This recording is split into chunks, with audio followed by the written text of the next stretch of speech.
In today's video, we'll be reviewing the fuser replacement instructions for the HP 776 E56 and the E8055.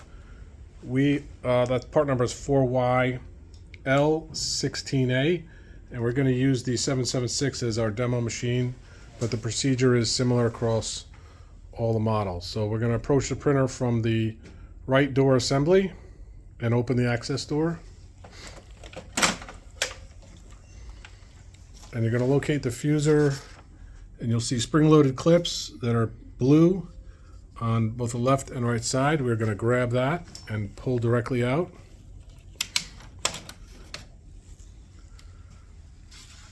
And then to reinstall, just reverse the process straight in. Make sure you hear a clicking noise as you're pressing in to make sure it's securely fit.